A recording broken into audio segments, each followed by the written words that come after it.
Welcome back to Old School Sports and our Out of the Park Baseball 26 series, Rescue the Rockies.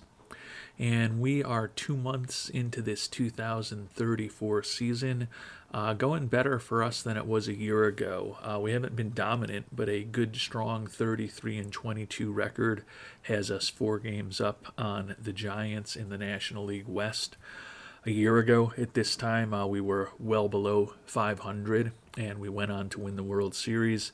So certainly hoping that we are positioned well to get this team back to the playoffs for a ninth consecutive year, and ultimately have a long and successful run during the postseason, although that is generally much less predictable.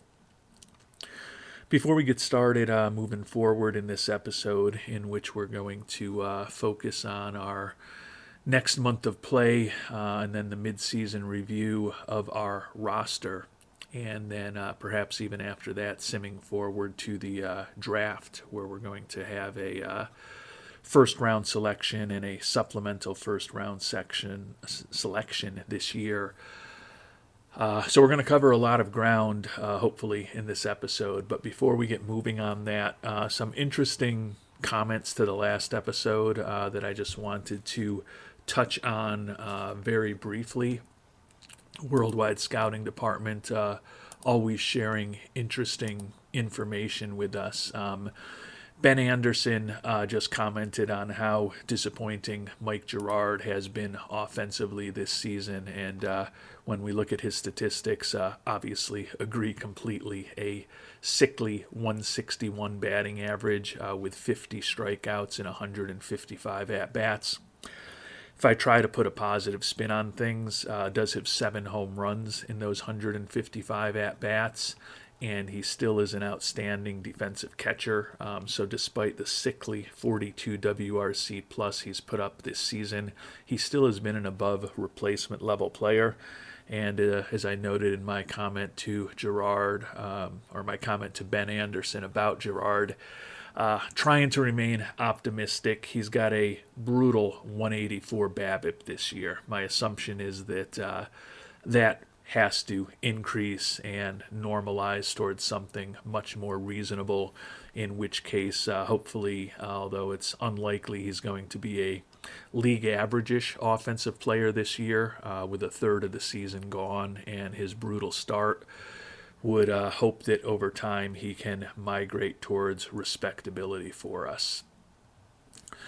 Another comment from Hodor on Gus Nieves, who has probably been over time the most controversial player in ways in this sim. We signed him to a 7-year contract at $31 million a year, closing in at this point on 7 years ago when he came over to the major leagues in the U.S. from Cuba. And some viewers loved the signing, some viewers hated the signing. Some viewers have wanted us to move on from him very early in his tenure with us, and at times in the early stages I was thinking about that relatively seriously, although obviously I softened on that position and we've ended up keeping him, and he's had a very successful run with us, leading the league in homers and ribbies 4 times in the 6 full seasons he's played with us, and the 15 home runs he has this year is tied for 3rd in the league at this point. But back to Holdor, he's suggesting, and he's just the most recent person who's suggested this. Others have suggested this following relatively recent episodes and through the last offseason as well, getting Nieves signed for the future. And that is something that we are still strongly considering, because he does still have outstanding pop in his bat. But I do look at him and see a guy who, since he's turned 30, his batting averages have fallen to 314 to 269 to 248 to 219. His WRC plus is 112 this year, and he's a bit above replacement level, given that he's still a productive offensive player, but not particularly skilled defensively. I mentioned in my response to Holdor's comments that I'm still thinking about bringing Tex Nieves back for next year. But given that he's now 33 and given that it does seem like he is pretty consistently at this point struggling to make contact the way that he used to, I don't see myself extending him until potentially this off season. Looking at the contract extension now, $26.6 million a year on average for 4 years. It's possible that waiting that price will go up, but I think it's just as possible waiting that price will go down. And given that we do have Noah Schultz, who has the opportunity to opt out of his massive contract after this season, feel like we're going to have the financial flexibility if Schultz opts out to go after Nieves, honestly, Schultz, and any other player who might happen to be a free agent. Given that Nieves, any contract we signed him to is going to take him through his mid-30s towards his late 30s. It's just not something I'm going to jump at too early. I'd rather know exactly what's going on with Schultz before we decide on Nieves, and for that matter, on Colt Keith either. Another guy who's having a down year for him, hitting just .222 with only 4 home runs and 194 at-bats. Just a 62 WRC plus, and Colt has actually been slightly below replacement level this year, playing primarily first base for us, but some third as well. Think that Keith is probably the least likely of the triumvirate of Nieves, Schultz, and Keith to be back with us next year, but don't see myself making any extensions with these more experienced and expensive veterans who could be hitting free agency. Dylan Jordan, another one. He just underwent elbow ligament reconstruction surgery about a month and a half ago, so certainly don't see ourselves making an extension to him now, and honestly, he'll still be recovering from that when free agency begins this offseason. So it's pretty unlikely, I think, until we know what he looks like on the other side of that we would be very aggressive in terms of bringing him back. So a lot's going to depend on where his demand ultimately shakes out. But get the thoughts on, perhaps extending some of these guys. But I feel like hoping that we're going to be a successful team on the field this year and hopefully have another long run in the playoffs. But if we do get into a situation where Schultz opts out and then Nieves, Jordan, and Keith are all on the free agent market, have an opportunity to kind of reset the direction of this team a bit this upcoming offseason with potentially a lot of financial flexibility. And given that most of the guys that we're talking about are in their 30s, I think I'm willing to kind of see what the broader free agent market might look like before making any immediate decisions, acknowledging that it could end up costing us a little more by waiting down the line. Don't want to become a Jerry Jones in terms of waiting too long to sign players and overplaying for them, but I think the dynamics of OOTP are a little different than today's real NFL. And the last thing I wanted to mention before we start moving forward with this episode is something that Dustin Durbin identified towards the end of the last episode when we checked in on the Chicago White Sox to see how our former catcher Drew Roma was doing. He noted that Connor Camo was their starting second baseman as well as their number 4 starter. And Camo looks like a guy who could have a pretty interesting major league career ahead of him. 25 years old, he was drafted in the 3rd round in 2026. You can see a very competent and capable infielder who can play second base and short at a pretty good level, and competent center field. So presumably he could also play third, left, or right at a pretty solid level. So a very interesting and versatile defensive player, decent speed, and a bat that certainly looks solid for a major leaguer. And he's also got a pretty solid pitching ratings at this point. And he looks to be putting together a pretty interesting start to his major league career. Only a 240 hitter in over 1,300 major league at-bats, but with 50 homers and 168 ribbies, he's basically been a league average offensive player to go with the solid defense that he brings. And pitching, you can argue that he's even better.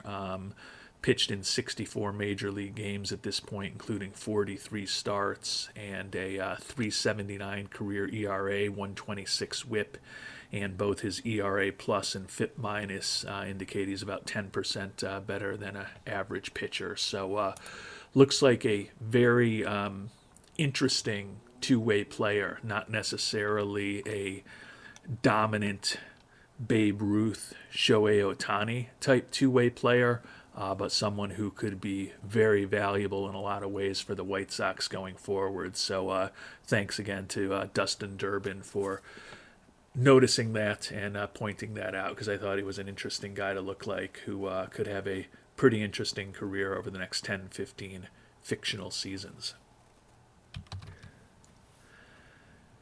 And with that, time to start moving forward in this episode. Finally, all National League teams on our schedule for this upcoming month of June. You can see we've got a couple series with the Diamondbacks. Actually, not all National League teams, because there are 2 games with the Angels in there. But a couple of series with the Diamondbacks in the division and a series with the Padres in the division. And then 7 games against the Phillies. We've got 7 games against Milwaukee, home and away series with both of them.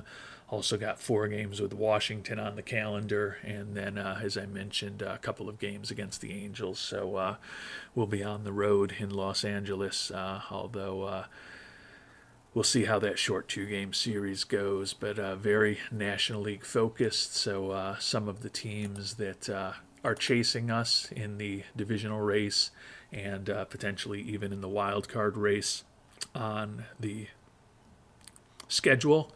And importantly, the Nationals, as I mentioned, we've got games with them, and right now we are in a flat-footed 33-22 tie with the Nationals for the second best record behind the Reds in the National League. So certainly would be good to take that series.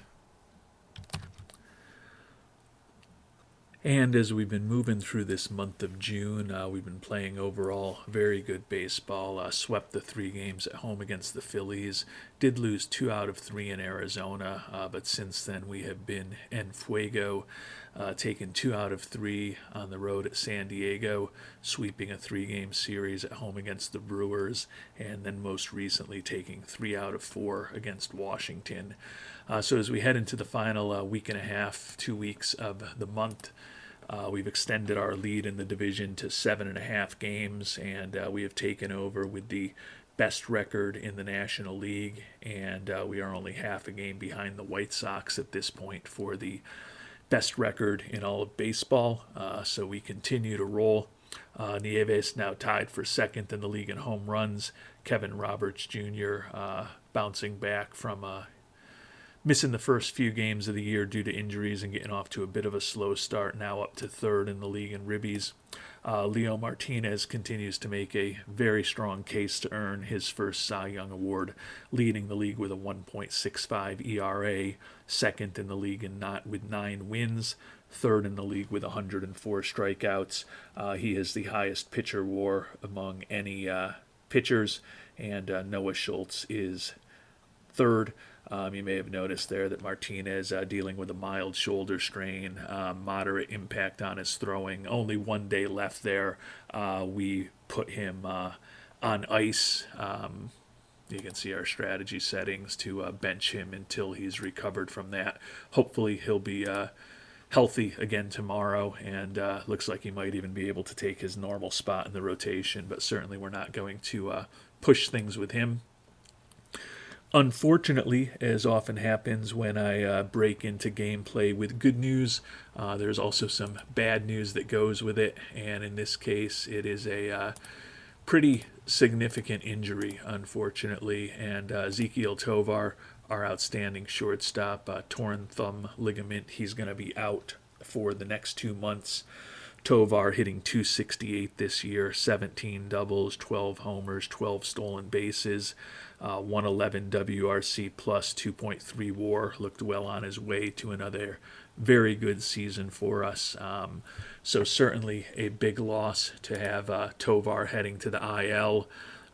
Derby Mahez, the young infielder, broke a bone in his elbow. He was actually pretty successful, hitting .319 for us in 135 at-bats this year before he suffered that injury just about a month ago.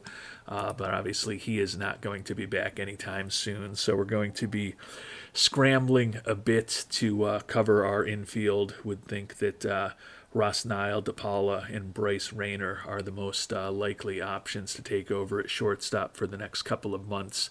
Certainly would have been Derby Mahez had he been healthy. So playing really well right now, but another pretty significant injury. And as you can see here, Kevin Canty, who was just about finished up with that rehab assignment, the 24-year-old pitcher in AAA, 1-3 record with an ERA of over 7, so he had not really made a case during that rehab assignment to join the major league team, and now he's potentially dealing with a hand issue suffered when he was pitching yesterday, so could end up extending his time on the IL as well, unfortunately.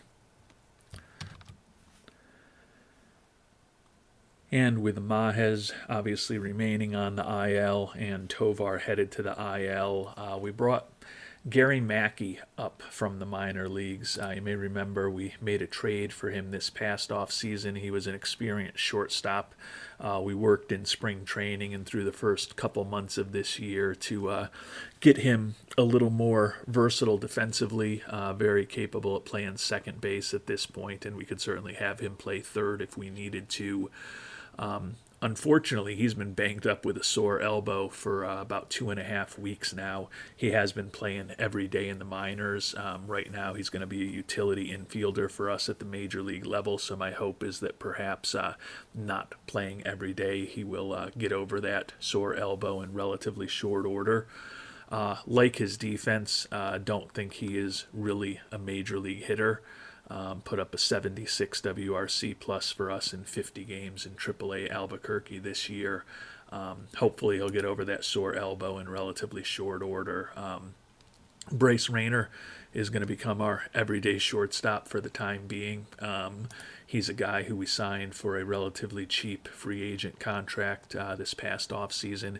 Hit .239 and 67 at-bats for us thus far, primarily as a utility infielder, but capable of playing a competent defensive shortstop, which is going to be what we will have to live with until hopefully Tovar is back before the trade deadline or before September roster expansion. Do not anticipate that Tovar will be back before the trade deadline, and then hopefully we'll get Derby Mahez back at some point very late in the season or perhaps for the playoffs to give us some more solid defensive options among our infielders. And it's taken a few days to get the diagnosis, which generally isn't a good sign. But Kevin Canty, who started the year on the IL, was in that rehab assignment in AAA. Injured again, as we talked about just a few moments ago. Ruptured finger tendon that's going to keep him out for 4 months. So that will end his season at this point almost certainly. The former 20th round pick has become a interesting prospect for us. Don't love his control, but no question that his stuff is major league quality. Going to finish with a 1-3 record and a 7.23 ERA, as we noted in AAA Albuquerque this year. Once again, a season of his cut short by injuries, and maybe he'll have a chance to make the team out of spring training next year. And after talking about how well we were playing, had kind of a rough week, split the two games in Los Angeles against the Angels, and then we lost 3 out of 4 against Milwaukee. So a 2-4 week, definitely not what we're looking for. 7.5 game lead still on the Giants in the division, though, so positioned pretty well there. But the Reds, who have won 4 in a row, have surged back past us for the best record in the National League. Gus Nieves, as he often does, now leading the league in homers and second in the league in ribbies, so he remains very productive. And the reason we're talking about him, he just had an absolutely monster week despite that 2-4 record. Hit 429 with 5 homers and 11 ribbies this past week, even though we only won a couple of games. And we've made it to the midway point of the season with a 48-33 record, still in first place, but definitely struggling of late. As we noted last time around, we lost 3 out of 4 in Milwaukee, and despite taking the first game in Philadelphia, ended up losing 3 out of 4 there as well. 1 game left in the month against Arizona. Unfortunately, another very significant injury that just happened. Second baseman Rosniel DePaula strained back. He's going to be out for 3 weeks. So with Mahez, Tovar, and now DePaula on the IL, definitely the 3 most capable shortstop / second baseman in our organization are now all on the injured list. So we're going to continue trying to hold together the middle of this infield with duct tape and bubble gum over these next few weeks. DePaula not nearly as productive this year as he was last season, hitting 245 and 200 at-bats, only 5 home runs and 18 ribbies after topping 20 home runs last year, 82 WRC plus, and he's been a bit above replacement level, but still definitely a loss, given, as I noted, that Mahez and Tovar are also already on the IL for us. So as we think about where we are midway through this season at 48-33, on pace to win 96 games, which would be 1 more than a year ago. So that is definitely positive, but a difficult situation as far as the injuries. As we've talked about, Kevin Canty and Dylan Jordan. Jordan, our number 3 starter, and Canty, a guy who we thought would be competing for a spot on the pitching staff, both out for the year. And Rosniel DePaula, Dervi Mahez, and Ezequiel Tovar out from the next 3 weeks to the next 3 months as we sit here at the end of June. So no injuries that I would say are completely crippling to our chances, but certainly losing our number 3 starter for the season and still being without our starting second baseman and shortstop for the next 3 to 6 weeks is not optimal. Take a look at our mid-season evaluation from ownership, and expected more than a 48-33 record for us. So although we are in first place, he wanted more. Likes that attendance is moving up, likes that profitability is improving, although a lot of that was simply driven by him cutting our budget by $14 million, so we couldn't spend the type of money that we wanted to. Fan interest just kind of hanging out there. We have made a tiny bit of progress since the last episode. Last time I looked, I think we were right back to the 92 where we had started this season at after dipping to 90. We'll take a look at that shortly. Not happy with what we've done with international amateur fines. Happy with our progress towards goals. Happy with our overall performance. So things could be better. Things could certainly be worse. We'll start off our mid-year review of our roster as we start preparing for the final month before the trade deadline by taking a look at our position players. And with those injuries to Tovar, Mahez, and DePaula, just promoted Christian Campbell, a 32-year-old veteran who we signed as a minor league free agent back in February, but it says a lot about the extent of the injuries that we've had, that he was not an everyday starter for us in AAA, hitting just 232 with a 91 WRC plus there in AAA.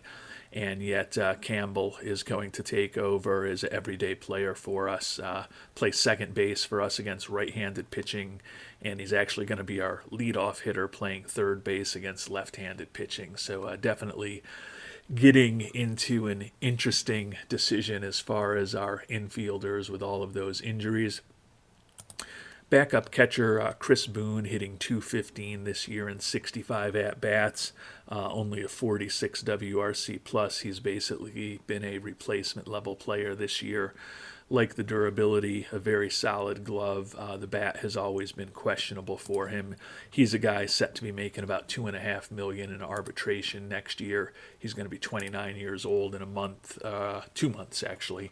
So he could be kind of pricing himself off the team, given that he doesn't bring much to the table offensively. Speaking of not bringing much to the table offensively, catcher Mike Girard has pulled the batting average up to $178, 8 homers and 22 ribbies and 219 at-bats, but only a 44 WRC plus and still just barely above replacement level. The defense remains very good, but the offense has been just brutal. Girard, similar to a lot of players that we brought up over the past few years, pretty significant splits. He's actually an outstanding hitter, particularly with the power against left-handed pitchers, struggles against right-handed hitters or right-handed pitchers, and we see that in the stats. Against righties, a sickly 24 WRC plus, and he's hitting just $144. Whereas against lefties, the batting average doubled at 288, and the WRC plus of 106. Has the same number of homers against lefties as he does against righties, despite having nearly 3 times as many at-bats against right-handed pitching, given that we just don't necessarily have a great option, and we do like his defense. Girard likely to remain our starting catcher for the foreseeable future, since he definitely does help our pitching staff, and we'll talk about that in a little bit. First baseman Ryan Stone remains a very productive offensive player, hitting 278 with 16 homers, 38 ribbies, stolen 8 bases as well this year, 127 WRC plus 1.5 WAR. He has primarily been a first baseman for us this year, but has played a handful of games in the outfield for us, mostly at the beginning of the season. Mentioned we just brought up Christian Campbell. He hasn't even played yet. Ariel Dihigo, 27-year-old utility infielder, spent most of the year down in AAA for us, but he's been up and down a couple of times and now is up as a utility infielder for the foreseeable future, given the injuries that are out there, hitting 286 and 35 at-bats, a guy who's capable of playing anywhere in the infield with a good personality, so not the worst kind of guy to have as a 24th, 25th, 26th type guy on the roster. Gary Mackey finally has recovered from that elbow injury. He's just 2 for 10 in his first 10 Major League at-bats with Colorado. Struck out 4 times in those 10 at-bats. Obviously a really small sample size. He's a utility infielder for us right now. Touched about Colt Keith earlier in the episode. Still not great, 223 average with only 5 homers and 273 at-bats, 66 WRC plus, and he's below replacement level. I think it's unlikely he'll be back with us next year. Still looking for 3 years at $13.6 million. He's going to be 33 in about a month and a half. Hard to imagine, given his deteriorating performance, that we keep him around. But a lot depends on whether any of those injuries to all of our other infielders linger. Bryce Rainier, now our starting shortstop, hitting 279 in 104 at-bats this year. Does have 5 home runs, so he's put up a 110 WRC plus for us. A guy who we signed to a very cheap contract right at the start of the year, wrecked physically. Certainly didn't envision him being an everyday player for us. The hope is that he can hold things together for the next few weeks at shortstop until we start getting the likes of Russ Nile, DePaula, and then hopefully eventually Ezekiel Tovar back and healthy. Turning to our outfielders, Ted Miller, been our primary DH against right-handed pitching, hitting 283, 15 homers, and 41 ribbies and 240 at-bats, 142 WRC plus. He, like Ryan Stone and Mike Gerard, is a player with pretty significant splits between lefties and righties. An outstanding player and hitter against right-handed pitching, which is where Miller is getting the majority of his playing time. Speaking of outstanding hitters, Kevin Roberts Jr., back-to-back MVP awards, striving for a third straight this year, hitting 280 with 21 homers and 58 ribbies. He's also stolen 13 bases in 15 attempts.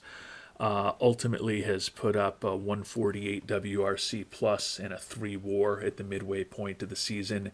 Missed the first several games of the year when he was injured, but has generally been healthy since, and certainly hoping that the outstanding young outfielder is even better in the second half of the season than he has been in the first half.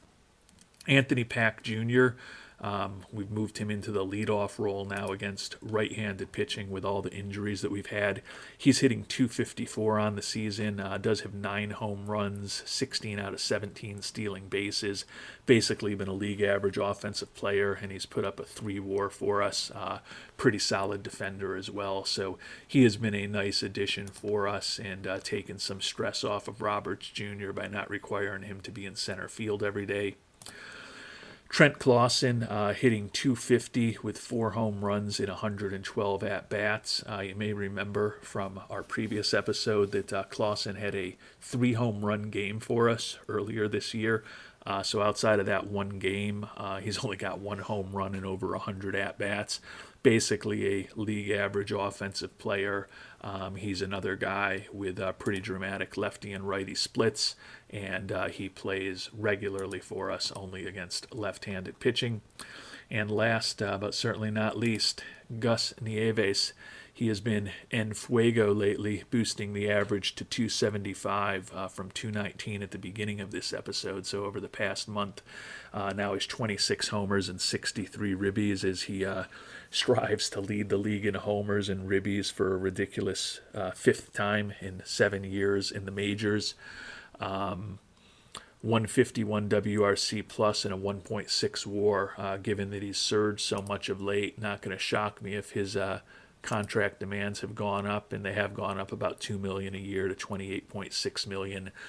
We have seen him as low as 25 over the course of this season. So again, it's great that he's performing better of late, but I still think my plan with the likes of Nieves and Keith is to wait and see what happens with Noah Schultz, and ultimately have as much information as possible when we decide our strategy for free agency this coming off season, even if perhaps somebody that we do end up going after we might have been able to get for a few $1 million a year less if we had just signed them now. So before we move on to our pitchers, we'll take a look at some of the high-level team statistics. 48-33 record, as I mentioned, 2 games below Pythagorean expectations. Been pretty consistently good this year. Won 14 games in April, 18 in May, and 15 here in June, with a final game for the month left today against Arizona. The offense, despite some of the problems that we just talked about, has actually been very good when all is said and done. Second in the National League in runs scored here midway through the season, and you can see that we rank second in a lot of offensive categories, middle of the pack in stolen bases. Our base running has not been great. The pitching has been outstanding, first in the National League in runs allowed, and first or second in almost every prime pitching category, the only exception being walks, where we rank ninth. The defense outstanding this year as well, despite those injuries to the infield that we've recently been talking about. Third in defensive efficiency and first in zone rating. So when you add up the second best offense with the best pitching staff and excellent defense, not a surprise that as we sit here at the midway point of the season on June 30th, we are 6.5 games up in the division. And if the season were to end today, we're up by a game and a half on the Nationals for the second seed in the league and the first round bye.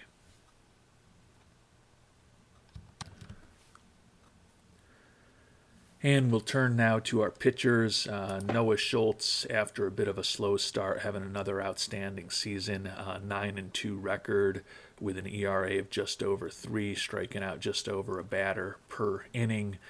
He's put up a 2.8 WAR for us on the year with an outstanding 144 ERA plus and 71 FIP minus. Would normally be a pretty strong Cy Young Award candidate, except that his teammate Leo Martinez even better. 10-2 record with a 1.87 earned run average, 119 strikeouts, ridiculous 0.85 whip. 75% of his starts have been quality starts thus far this year, a WAR of close to 5 midway through the season with a ridiculous 2.35 ERA plus and 47 FIP minus. With the injury to Dylan Jordan, Andrew Painter has stepped up to be our number 3 starter, 5-4 record with a 3.81 ERA, although he has given up a rather gross 16 home runs in 85 at-bats and ultimately has only been a little bit above replacement level. Brian Stoops moved up from 5th starter to 4th starter with the injury to Jordan, 4-6 with a 5.74 ERA this year. That is the bad news. 1.2 WAR. His Sierra is materially better than his ERA.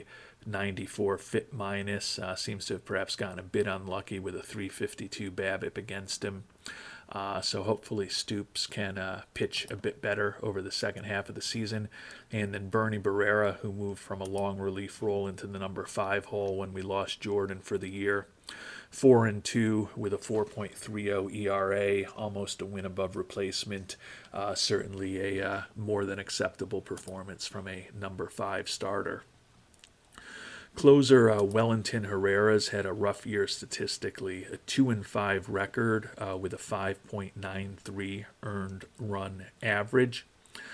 Walked 23 batters in 30 1/3 innings pitched this year, so that's been a big issue for him. Ultimately been slightly above replacement level. Still think that hopefully his performance will normalize over the second half of the year. His Sierra is over a run better than his ERA.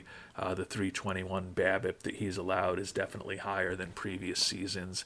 And as we've talked about, walking a lot more batters this year than he has in the past. Luke Little remains a very solid lefty reliever, 2.43 earned run average over 29 2/3 innings.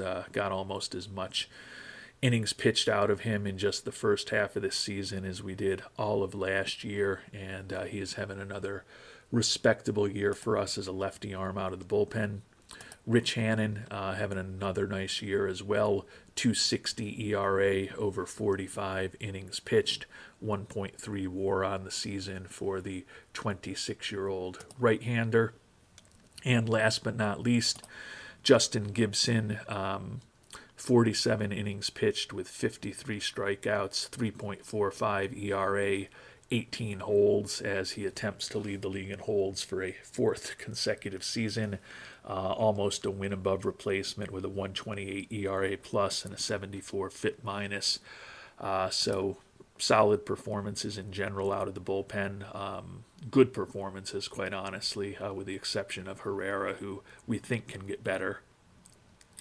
Dave Seibrecht, after an injury-plagued first 2 years in Colorado, pitching just 9 games after we picked him up at a Rule 5 guy, has been healthy this year. 4.58 ERA over 17 and 2/3 innings pitched. 11 plus strikeouts per 9 innings. He's been above replacement level, a competent major league lefty reliever. Jackson Peavy with a 4.54 ERA over 35 and 2/3 innings. The 27-year-old is fragile physically. He's actually been slightly below replacement level this year. The 7 home runs he's allowed in 35 and 2/3 innings are problematic. He is a guy who has the stamina in the arsenal to start, although we've been using him out of the bullpen. But because he is a potential starter, the arbitration number next year expected to be over $6 million, which certainly means that PV could be a guy who may not be back with us a year from now. Lefty Adonis Valer, much better second season in Colorado than his first. 30 strikeouts in 25 innings, 2.88 ERA, allowed just 1 home run this year, and he's already got a higher WAR than he did last season. And last but not least, Gregorio Olvera, who, with the injuries that we've talked about to the likes of Jordan and Canty, gotten an opportunity to be a long reliever for us this year. A 1.60 ERA with 42 strikeouts over 33 and 2/3 innings. So a really nice start to Olvera's major league career. 7th round pick in 2027, win above replacement in the first 15 games that he's pitched for us as a long reliever. So we'd certainly always like to add another arm.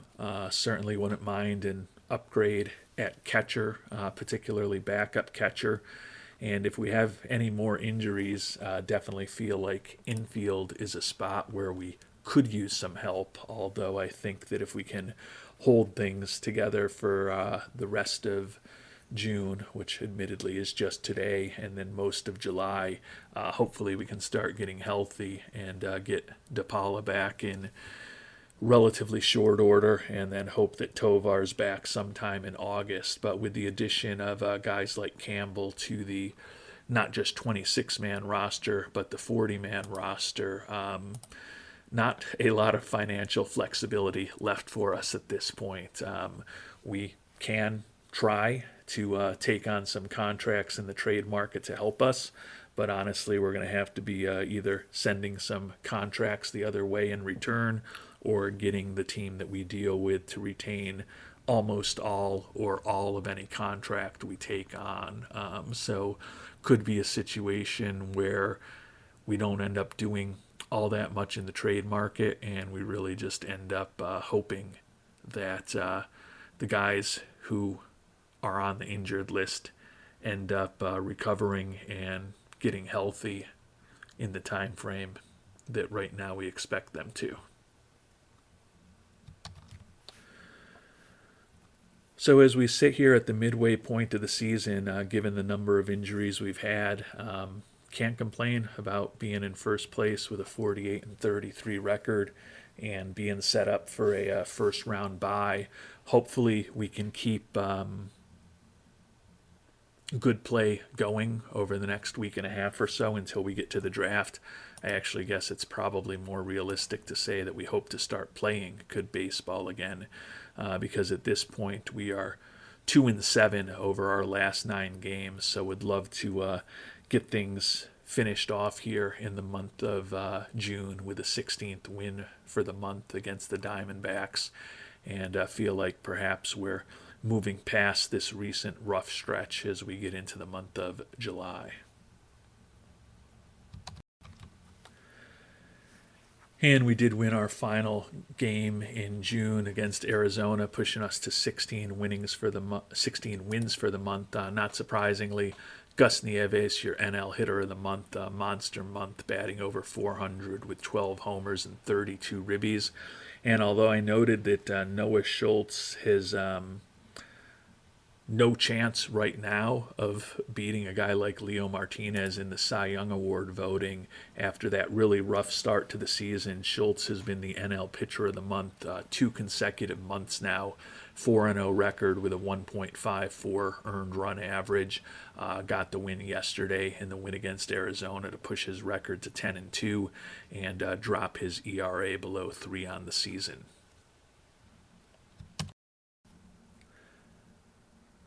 And it's been an okay start to the month of July as we prepare for the draft. 5-4 record overall. Won the final 2 games against the series against the Diamondbacks, but then we were swept in 3 games against the Cubs at home. Did bounce back to take 3 out of 4 against the Dodgers. Unfortunately, a very prominent issue. Gus Nieves and Yoshinobu Yamamoto each going to be suspended. 4 games for Nieves, 6 games for Yamamoto, following an altercation in one of the 4 games of that series. So not optimal to be losing Nieves for 4 games while basically Yamamoto just has his next start pushed back a day or 2. But those are the breaks. And first baseman Ryan Stone just named the player of the week at 387 and 31 at-bats with 4 homers, 8 runs scored, and 13 ribbies as we prepare to get ready for the first-year player draft tomorrow.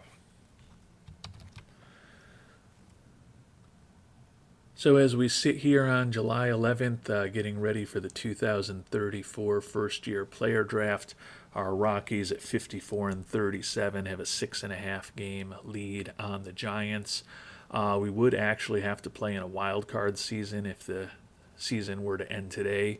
We are percentage points behind the Nationals at this point, and the Reds also a little bit ahead of us in the standings, but still plenty of time to make up the gap on both of those teams.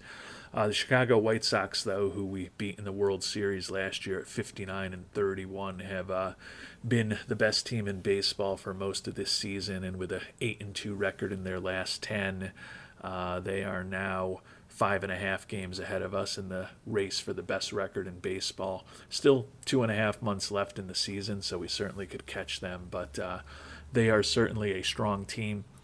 Gus Nieves now leading the league with 30 homers. Kevin Roberts Jr. is third with 24.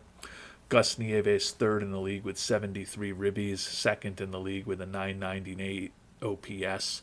So he has definitely been surging over the course of the last month and a half since we were somewhat concerned about his .219 batting average.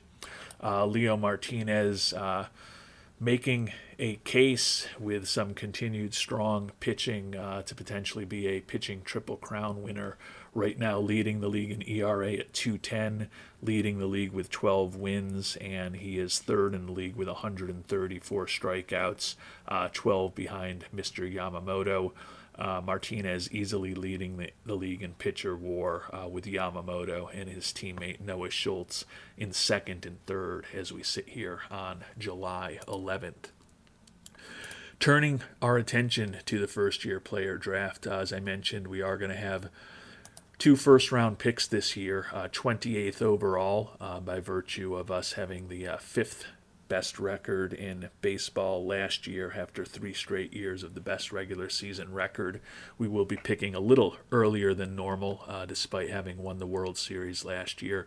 So the 28th overall pick for us, and then we'll also have the 36th overall pick, the 3rd compensatory pick in the supplemental first round by virtue of that qualifying offer that we made to Marcelo Meyer last offseason that he refused and then moved on to greener pastures, literally and figuratively.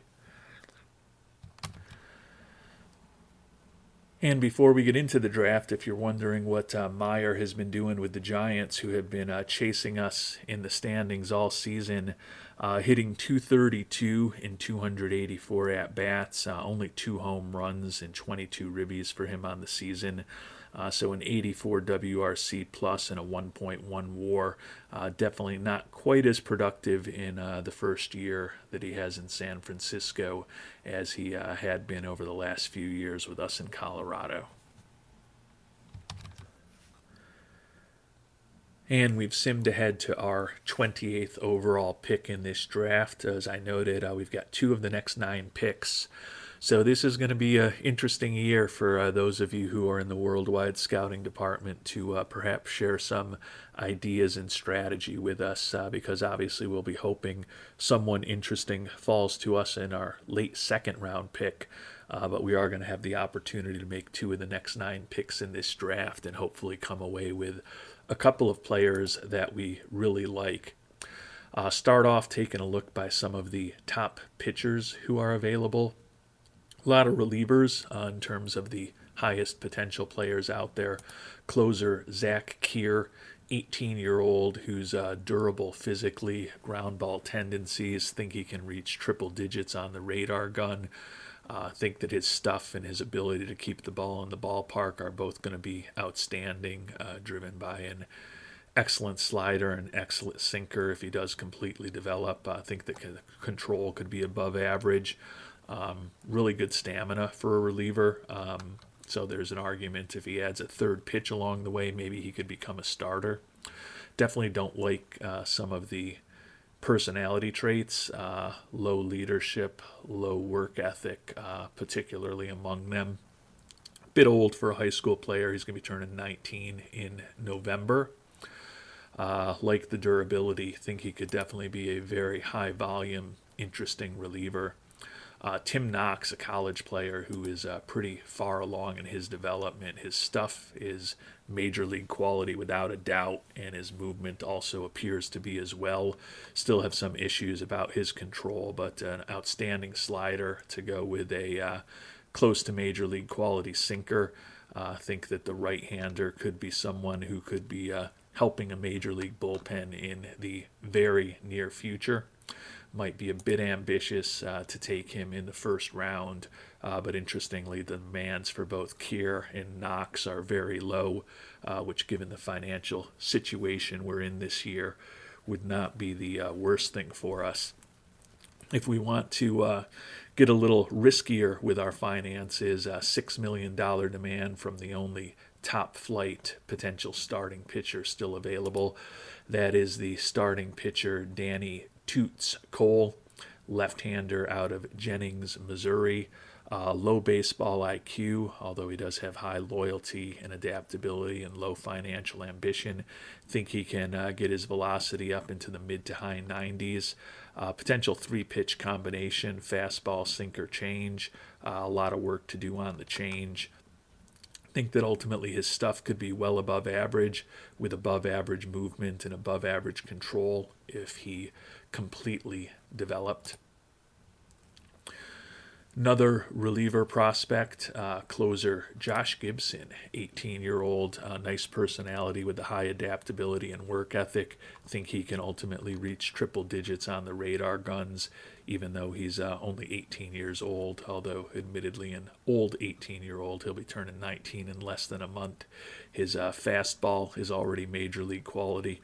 Think that his stuff can be absolutely filthy to go with average-ish movement and control. Another college reliever, Jake Lyons, another guy who looks pretty close to ready for the majors at this point. Stuff is major league quality, movement and control not far off. Outstanding fastball to go with a good changeup that we think could eventually become filthy. Sidearm pitcher, can reach 100 miles an hour on the gun, we believe, and definitely does not have the stamina to ever be a starter, but reasonably good at holding on runners, and think he could be a very interesting left-handed reliever. Looking for slot. And then the last 70 potential player out there, the reliever Brian Tillman. Don't love those personality traits with low leadership, loyalty, work ethic, and baseball IQ, but the left-hander out of Florida, already hits 100 miles on the radar gun. I think he's got good ground ball tendencies. Stuff and movement we think could all be above average, and think the control could be exceptional. But he's got a lot of work to do to get there, and he is already 22 years old. Take a look at a couple starting prospects whose ceilings our scout doesn't think are quite as high. One is Chris Tackett, 18-year-old out of Greece, New York. Like the high work ethic ground ball pitcher who we think can eventually reach 100 on the radar gun. Solid stamina, good at holding on runners, potential 3-pitch arsenal. I think his stuff, his movement and control could all be a little bit above average, but certainly a lot of work to do to get there for the high school pitcher Tackett. And another high school pitching prospect, Mike Witherspoon, 17-year-old, like the high work ethic, think he can get his velocity into the mid-90s. The left-hander, potential 5-pitch arsenal, which we really like, with really good stamina, but he does have a lot of work to do. His curveball, his change, and his cutter are works in progress, we'll say, to be charitable, but ultimately think his stuff could be well above average movement and outstanding control. Only looking for $1.4 million, so perhaps crazy Witherspoon, the young lefty, could be somebody interesting to consider down the line. And as we think about the 8 pitchers that we've talked about, the 5 relievers not expected to go in the first several rounds of the draft, so certainly seems like there might be time to wait on them if we want to. The starting pitchers, the 3 that we talked about, though, all expected to go relatively soon. Danny Kahl expected to be the first off of the board with the 8th pick in the second round. So we could conceivably perhaps wait till our supplemental pick to get him, but seems unlikely that he'll be around if we wait till our second round pick. Similar situation actually with the other 2 players as well. Chris Tackett expected to go with the 25th pick in the second round, so he would be going just before our 3rd pick of this draft. And similarly, Mike Witherspoon is expected to go with the 15th pick in the second round. So all 3 of these guys, Witherspoon, Tackett, and Kahl, if we want to ensure that we get one of them, obviously need to take them now. I think it's likely that 1 or 2 of them will still be available with our supplemental first-round pick, but probably unlikely that any of them are on the board when we're picking with our 3rd pick overall, our second-round selection. But of course, we don't have to take a pitcher with any picks in this draft, certainly not our first pick or our second pick or our 3rd pick. And there are several interesting prospects among position players as well. 570 potential high school players, according to our scouts, still on the board. Take a quick look at all of them, led by center fielder Elliot Bedford, 18-year-old out of Georgia. Looks like a competent defensive defensive catcher with high adaptability and work ethic. I think that if he reaches his full potential, that bat could definitely be usable at the major league level. Like the durability, certainly has a high ceiling if he reaches his full potential. The high adaptability and work ethic should help him get there. But although the bat for a catcher looks like it could be pretty interesting and we like the durability, don't know that the glove is really special enough that we're going to want to take him right here. The other catcher, Jaden Hatcher, similar situation. Durable, a glove that looks average-ish. Actually prefer the other glove and certainly prefer the other personality. His Jaden Hatcher, high financial ambition to go with low leadership, loyalty, and adaptability. Slightly better potential contact hitter with potentially above average power, similar to Bedford. Hatcher certainly a little further along in terms of his development right now, but with Bedford being a little better defensively potentially and some better personality traits, think that I would lean to Bedford over Hatcher if I had to take a catcher right now, but we don't have to do anything that we don't want to at this point in the draft. Center fielder Caleb Hurst looks like a competent corner outfielder, like the high adaptability and work ethic as far as his development, decent speed, decent base running instincts. Think he can be an outstanding contact hitter with slightly above average gap power and eye. Not going to hit a ton of home runs, however. Third baseman John O'Brien, 18-year-old, like the high adaptability and baseball IQ. Switch hitting third baseman, has a nice arm, although his range is not particularly attractive. Think that his contact can be above average and really good home run power if he reaches his full potential. And last but not least, among the real top-end prospects, again, at least according to our scout and their ceilings, is the second baseman Daniel Roberts. Really good speed, like the high adaptability and baseball IQ. Not necessarily the greatest influence in the clubhouse with that low leadership, but good range, good error rating, and a potentially interesting bat. Above average contact, world-class gap power with those line drive tendencies, and the exceptional speed could be slamming extra base hits all over the place. You look at this past season for him, pretty ridiculous with 64 extra base hits, actually 68 extra base hits, but 64 doubles and triples in just 163 at-bats, which is absolutely filthy. The power and the eye, ultimately think that those are both a little bit below average for grunting Jim.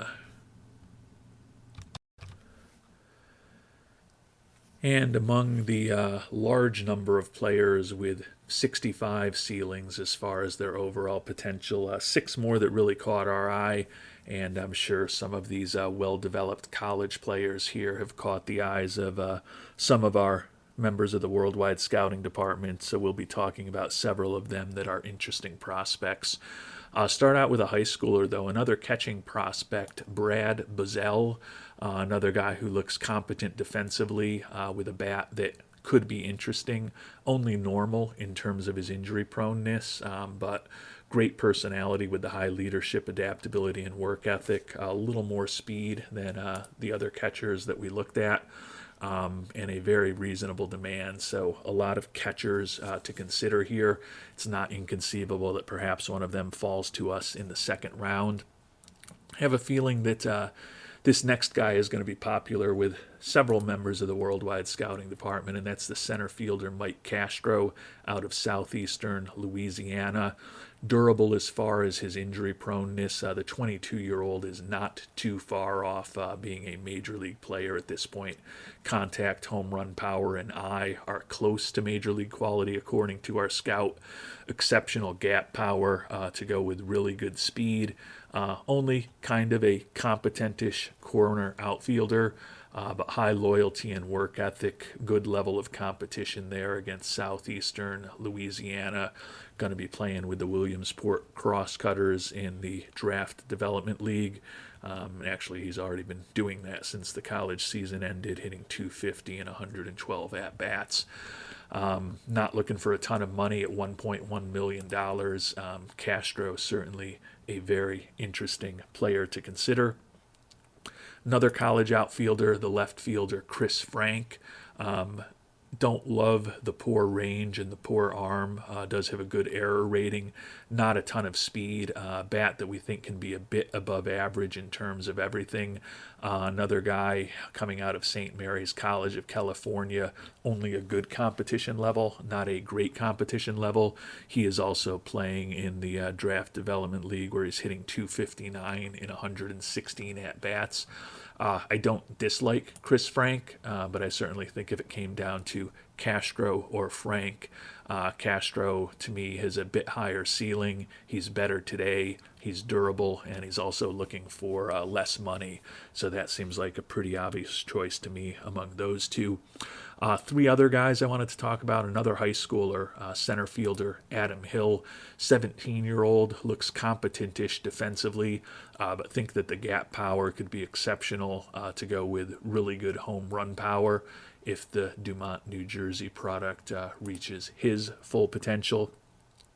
Two final guys to look at, one high school player, one college player.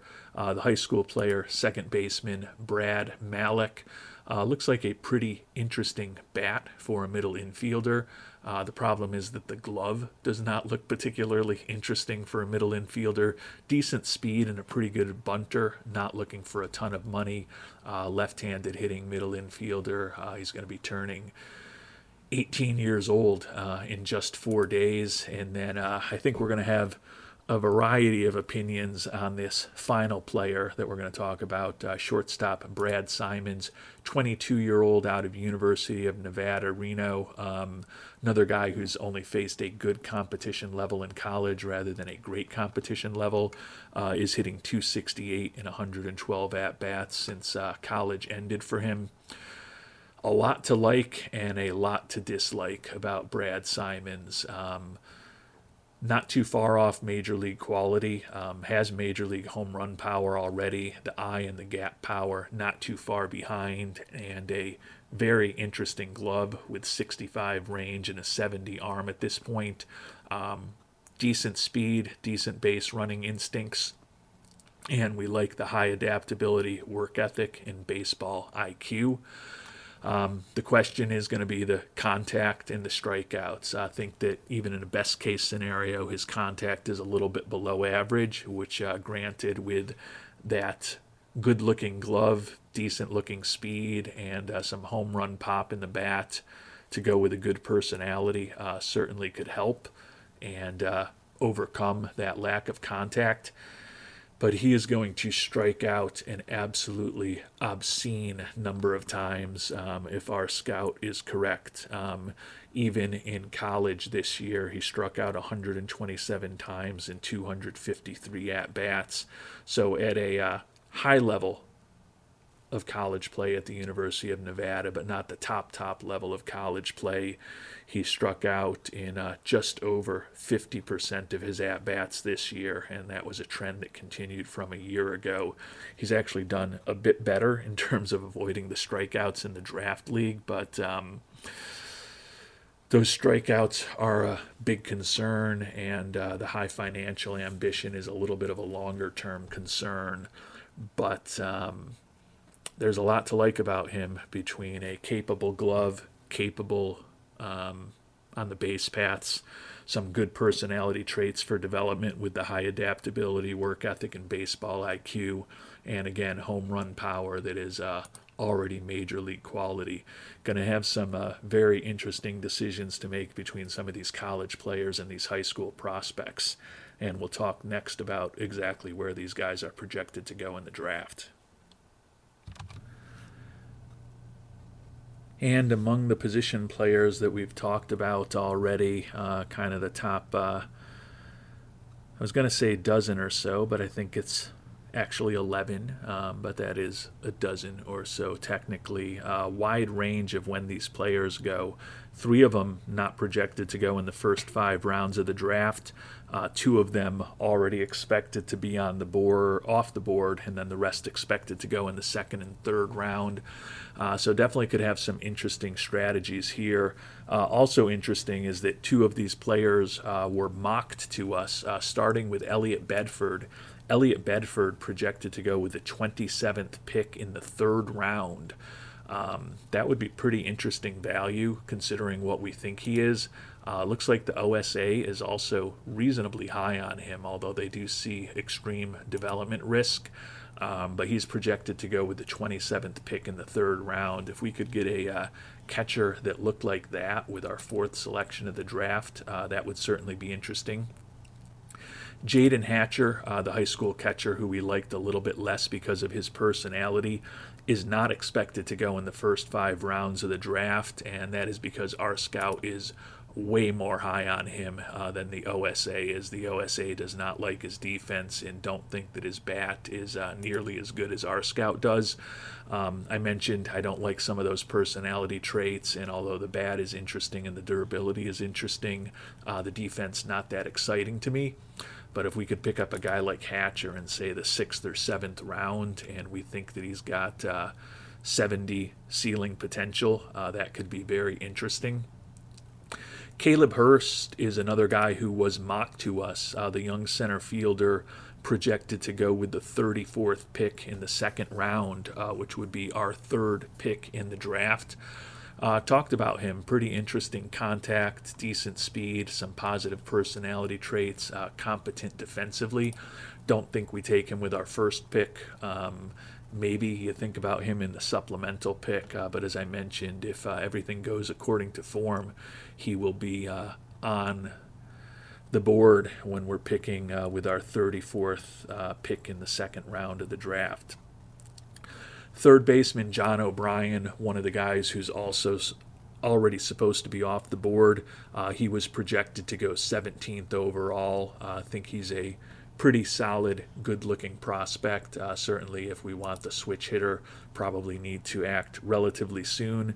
And then Daniel Roberts, projected to go with the 26th pick in the second round. So in theory, we could grab him now or wait till our supplemental pick. Very interesting prospect with that potentially outstanding contact, gap power, and speed combination, like the high adaptability and baseball IQ, and also like the range and error as far as an infielder, although he certainly has some areas where he can improve. The other six players, also a lot of variability in terms of when they go. Brad Bazell, the young catcher, is another guy who does not go in the first 5 rounds of the draft, which is really weird because the OSA supposedly loves him. Would tend to think that it's going to be surprising that he really doesn't go in the first 5 rounds. But with of the 3 catchers that we've talked about, 2 of them not projected to go in the first 5 rounds in Bazell and Hatcher, and Bedford not projected to go until late in the 3rd round. I think we have time to wait, and there are a couple other catchers that we're less interested in Omar Guerrero and Josh Wolf that we haven't even talked about. Mike Castro, the center fielder, is expected and projected to go with the 11th pick in the second round. Certainly a very intriguing prospect given how far along in his development we think he is. The OSA honestly likes him even better and thinks that he's a very talented defensive outfielder, which we don't necessarily see.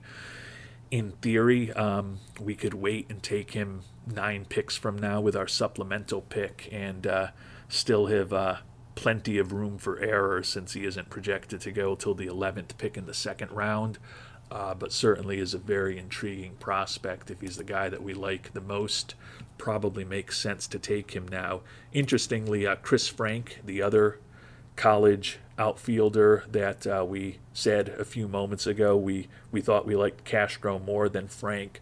Frank was projected to go in the top 10 of this draft. He was mocked 10th overall. OSA a little lower on him than we are, but certainly given that he was expected to go 18 picks ago, would think that he's not going to remain on the board for much longer.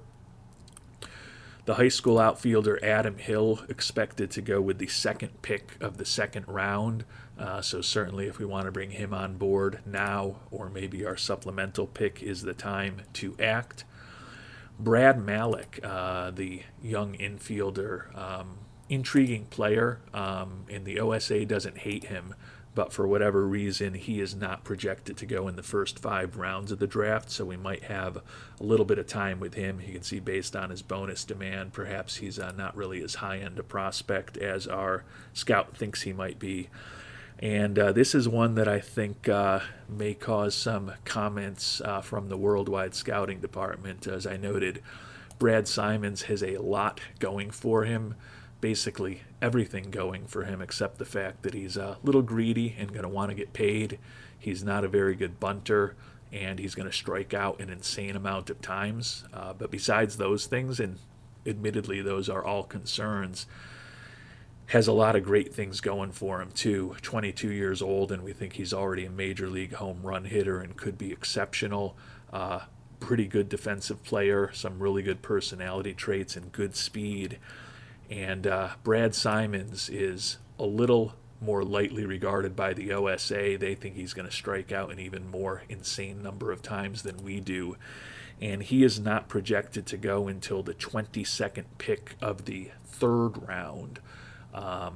So it would definitely be a bit of a reach to take Brad Simons now, or even with our supplemental pick. As I noted, we've got the 34th pick towards the end of the second round. That would still be almost a round before Simons is supposed to go off the board. And then we have the 27th pick in the third round, which would only be a few selections after he is mocked. So some very interesting decisions here. I don't hate some of those high school pitchers, and as we talked about, Cole, Tackett, and Witherspoon are all projected to go with second round selections.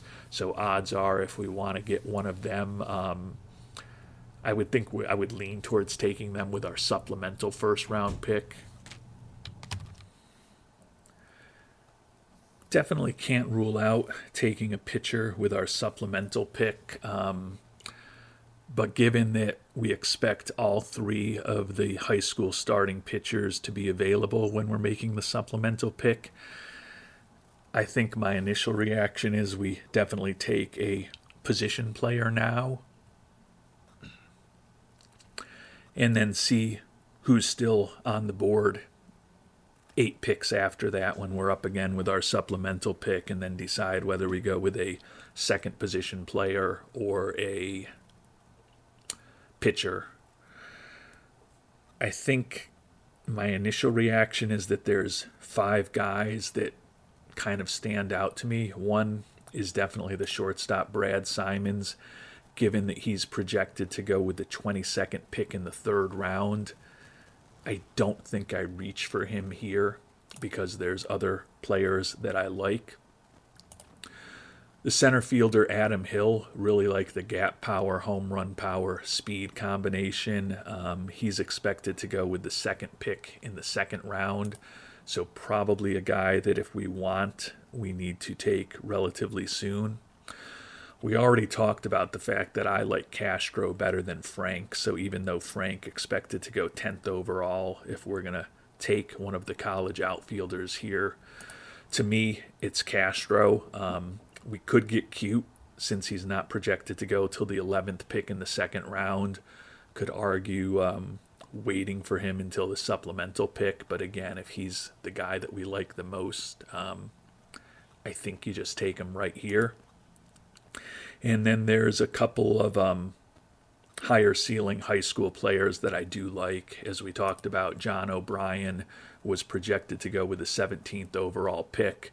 So he should be gone right now. Really like that contact home run power combination, some positive personality traits, and potentially really nice arm at third, a little luck in the development lab, and you've got a really good fielding, really good hitting, switch hitting third baseman, which is interesting. And then Daniel Roberts is intriguing as well. As I talked about, the range in the infield, the high adaptability and baseball IQ, and that exceptional speed, world-class gap power, and outstanding contact combination is very interesting for grunting Jim. So I'd say those are probably the 5 players that I am most interested in. I think if I had to make the decision right now, I go with the college center fielder, Mike Castro. As I talked about, the OSA, if anything, is more favorable on him than we are in terms of his contact and his gap power potential, as well as his glove.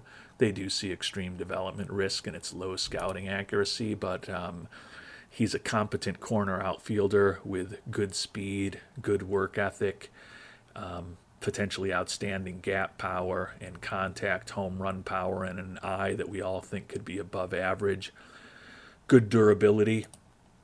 And when we look at his ratings, definitely looks like a guy as a right-handed hitter who will be better against left-handed pitching, but particularly with some improvement still expected given that he's barely 22 years old. Think that he can certainly handle the bat at the major league level against right-handed pitching if he does improve a bit from here. So a lot for me to think about. Hopefully, a lot for some members of the worldwide scouting department to think about. But if I had to decide right now through this first look through, I think Mike Castro is probably the way that I would go with our pick, even though statistically he's going to be available for our supplemental selection. There's enough guys that I like in this pool, and we know that mathematically some of them are going to be available with our supplemental pick, that my inclination is to probably take the guy that we like best, which I think is Castro. But there are interesting decisions out there, and as I noted, a number of members of the worldwide scouting department may have a different opinion on this, which I would love to hear. But right now, my inclination would be to take Castro with the upcoming pick, 28th overall, and then see who's still on the board with that supplemental third round pick. And then, as I noted, we've got a bit of a wait till the end of the second round with the 34th pick overall when we'll be making our third selection, but still think that it's likely that several guys that we talked about between some of the catchers and relievers particularly will still be available even when we're making our second round pick and possibly our third round pick. So pretty interesting pool, and this is certainly the earliest that we've been picking for the past few years. Also haven't had a supplemental pick for a couple of years at this point, so hopefully an opportunity to replenish our farm system, and if we end up with some of these college players, perhaps be not just replenishing our farm system, but bringing someone on board who's not too far from being able to help us at the major league level. So if you've got thoughts on what you would do in this draft, would love to hear them. Until our next episode, thanks so much for watching, and hope you have a great day.